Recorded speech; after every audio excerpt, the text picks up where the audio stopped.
वगैरह ये सारी चीजें हैं। Depreciation method in SAP. तो गाइस डेप्रिसिएशन मेथड, अब हम डेप्रिसिएशन मेथड देखते हैं। इस डेप्रिसिएशन एरिया में ये हमने देखा कि ये बुक डेप्रिसिएशन है, इनकम टैक्स, आईएफआर, इन सब ये डेप्रिसिएशन एरिया में डेप्रिसिएशन मेथड होता है। तो अब उस डेप्रिसिएशन मेथड को हम देख रहे हैं कि उसको कैसे हम अपने को ये करना है गाइस।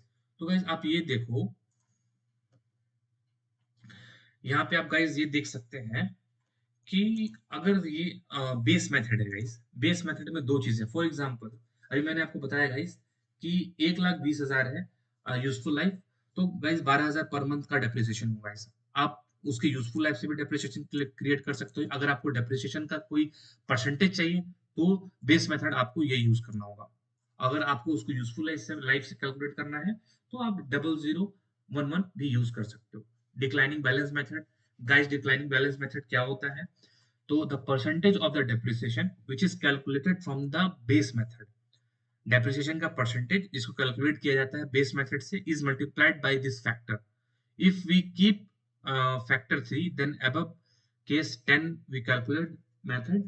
मतलब guys यहाँ पे मैं ये बोलने की कोशिश कर रहा हूँ, ये मेथड जब आप यूज करोगे तो आपने सपोज बेस मेथड से सपोज यहाँ पे 10% का आपने डेप्रिसिएशन कैलकुलेट किया, और इसमें क्या होता है, आप फैक्टर देते हो, मतलब आप चाहते हो कि 30% हो जाए, तो आप इस फैक्टर को यहाँ पे इससे पहले तो आपको बेस मेथड से डेप्रिसिएशन कैलकुलेट करना पड़ेगा फर्स्ट स्टेप, और फिर इसमें फैक्टर देना होगा 3 और 2 वट एवर आप देना चाहते हो, तो उसमें आप डिक्लाइनिंग बैलेंस मेथड को यूज कर लोगे। उसमें मैक्सिमम मिनिमम का भी ऑप्शन है, वो भी आप कर सकते हो। Define maximum amount method, this method this defines maximum of depreciation for each period। if मतलब गाइस एक सपोज आपने डेप्रिसिएशन कैलकुलेट कर रहा है यहाँ पे 12,000, और इस यहाँ पे हमने दे दिया 10,000, तो गाइस सिस्टम जो 10,000 को ही कंसीडर करेगा, 12,000 को कंसीडर नहीं करेगा। if the obtained calculated depreciation is more than this maximum amount, then this will be taken. It will be, for example, in our example, calculated depreciation is 12,000 depreciation each month, but we obtained 10,000 as maximum, then system will consider 10,000 only, not 12,000. So clear है guys ये? Define multi-level method. If we want to maintain the different depreciation percentage to be calculated in different period, then it is।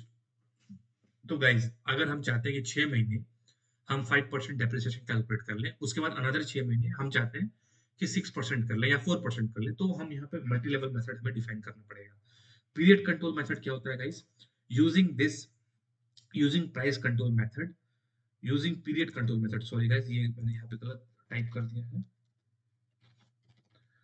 Using period control method, we can specify that the depreciation start date for all acquisition in the year is set to the first day of the period।